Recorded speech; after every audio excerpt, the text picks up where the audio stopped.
miarahaba antsika mianakavy tompoky lahy sy tompoky vavy ny eto amin'ny chaîne YouTube Jeanne Forêt Santé aty Canada. Ny horesahantsika androany dia momba ny aretim-bavony na ny atao hoe brûlure d'estomac. Inona no symptôme ny aretim-bavony? Dia ny fanaitainana eo amin'ny vavony ary ny fibotsinan'ny kibo, izany hoe misy rivotra ny kibo, ary ny karazana ohatrany hoe soresorena ny olona voan'ny fanaitainana eo amin'ny vavony ary mety harary an-doha mihitsy ny ary. Inona no antony mahatonga ny brûlure d'estomac na ny aretim-bavony? Betsaka ny antony mety mahatonga ny aretim-bavony. Eo ny lafiny amin'ny ataontsika hoe stress na ny fasorosorenana amin'ny fiainana andavanandro. Izany hoe misy fiantraikany aty amin'ny vavony ny sorisory hoentina amin'ny fiainana andavanandro, satria ao amin'ny vavony dia misy ny ataontsika hoe nerf vague na nerf sympathique izay misy ifandraisany any amin'ny antidoha, ka izay no mahatonga ny fifandraisany hoe stress sy ny aretim-bavony.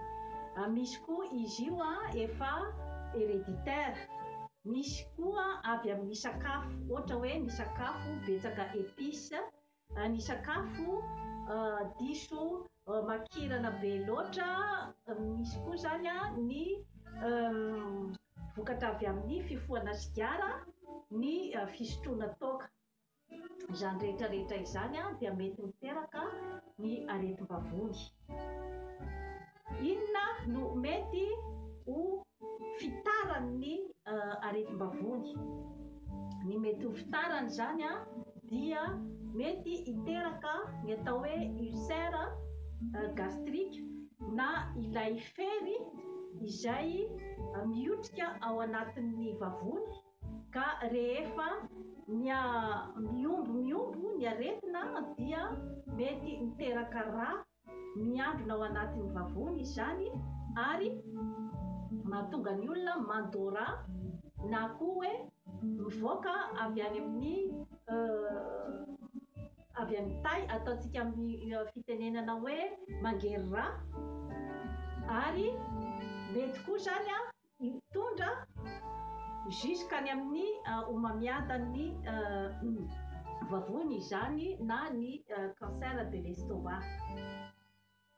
Ka izany rehetrarehetra izany no mila hitandremana rehefa maheno ianao fa manaitaina matetika ny vavony, dia tokony hijery mpitsabo, hijery manokana hoe inona no mahatonga ny vavoniko manaitaina foana, ary misy fambara izay ohatra hoe amin'ny ulcère gastro-duodénum na ny hoe ratra ao anatin'ny vavony zany dia misy fambara ny fanaitainana eo amin'ny vavony alohan'ny sakafo. Dia rehefa mihinana sakafo le olona dia ohatrany hoe sitrana ny manaitaina. Rehefa avy eo indray ora vitsivitsy aorinan'ny avy misakafo dia iny fa miverina indray ny fanaitainana. Dia rehefa misakafo indray ilay olona dia ohatrany hoe tsy maninona intsony ny vavony. Ka rehefa misy zany izay fambara izay dia tsaratsara kokoa zany manatona mpitsabo, ary ny mpitsabo dia hijery amin'ny alalan'ny atao hoe fibroscopie, izany hoe fitiliana karazana fibra ampidirina any anatin'ny vava dia mahazo ny vavony. Dia amin'ny alalan'iny fibroscopie iny zany no ahitan'ny dokotera izay zavatra rehetra mety mitranga ao anatin'ny vavony ao. Ka misy ny fanafody tsotsotra izay atolotra anareo androany, izay tena nahomby tokoa tamin'ny olona rehetrarehetra izay nomeko an'io karazana fitsaboana io. Zany akory tsy manakana anao mandeha ho any amin'ny dokotera hijery bebe kokoa ny momba ny fahasalamanao, fa ny zavatra hita aloha hatramin'izao na dia olona efa hoe atao opération momba ny vavony no nomeko an'ity fanafody ity, dia nahita fiovana, fiatsarana teo amin'ny fahasalamana. Atolotra anao ary. Ny zavatra ilaitsika dia ity akorandrika netiko avy any Madagasikara. Ohatran'izao ny paozin'ilay akorandrika.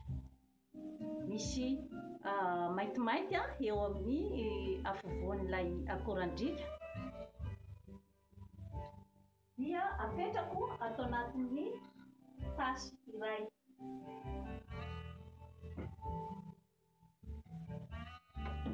Ny zavatra faharoa ilaina dia voasary makirana.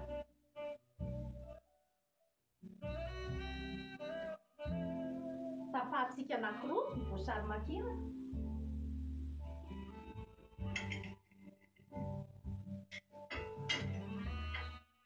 Dia arotsaka atao anatin'ny tasy misy ny akorandrika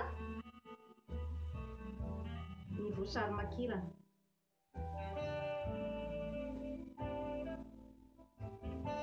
Ary atao tena mandrakotra tanteraka an'ilay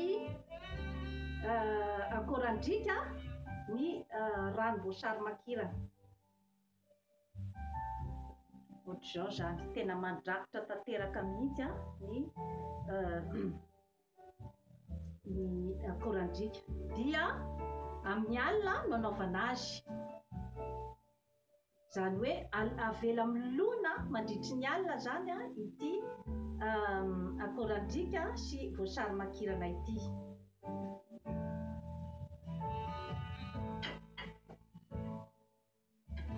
Rehefa mifoha amin'ny maraina dia ho hitanao fa ohatran'izao ny fomban'ilay mélange nataoko teo. Izany hoe manjary fotsy rakotra fotsifotsy botsika zany ny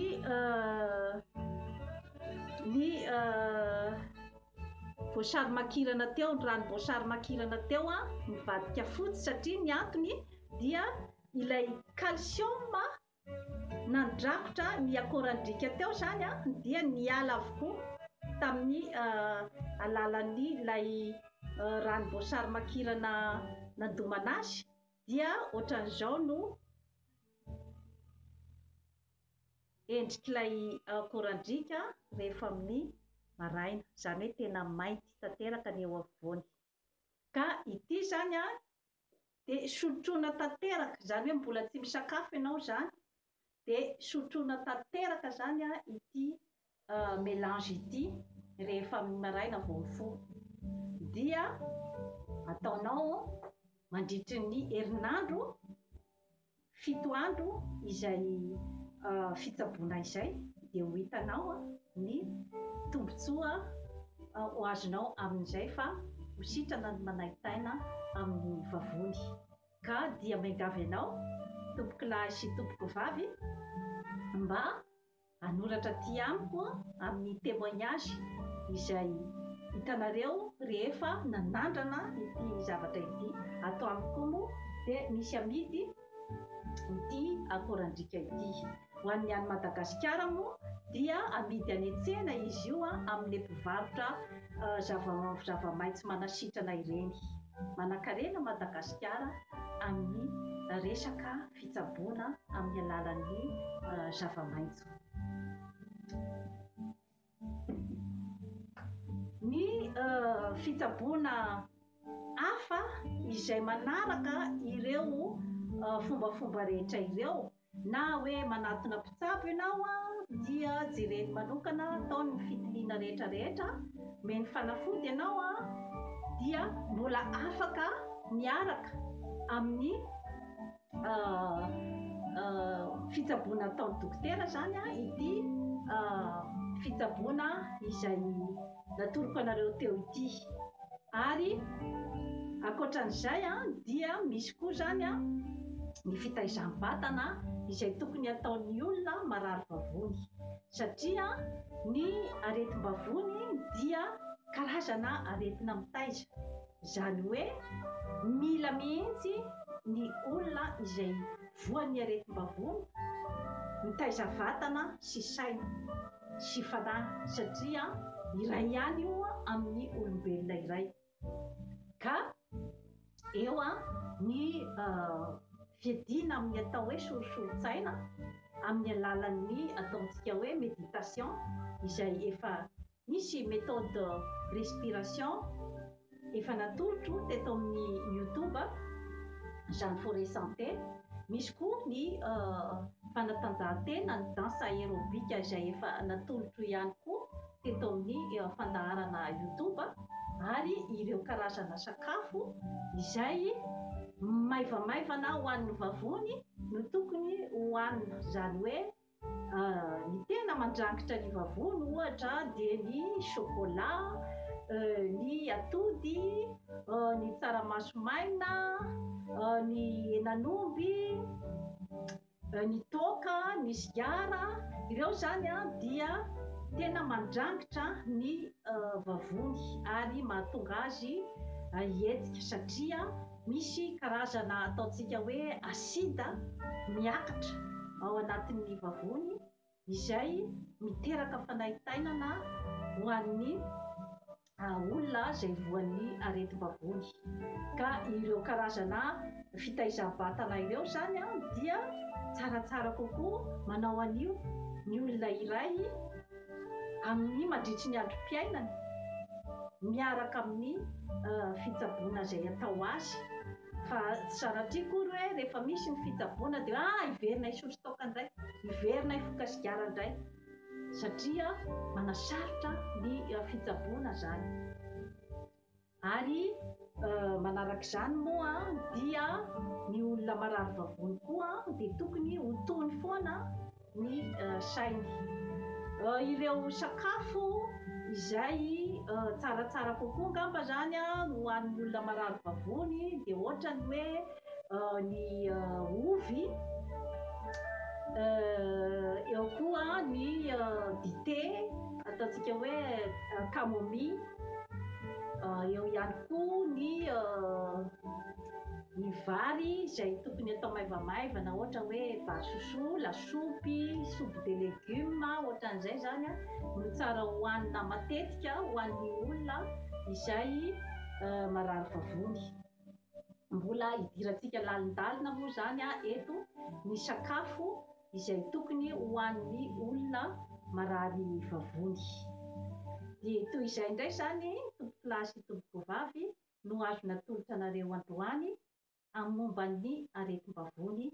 Ary mijereva matetitetika ny YouTube Jeanne Forêt Santé, ary mba partageo azafady ny zavatra mba hitanareo eto mba ho fahasoavana ho an'ny namana rehetra. Mandra-piona tompoko lahy sy tompoko vavy amin'ny manaraka indray.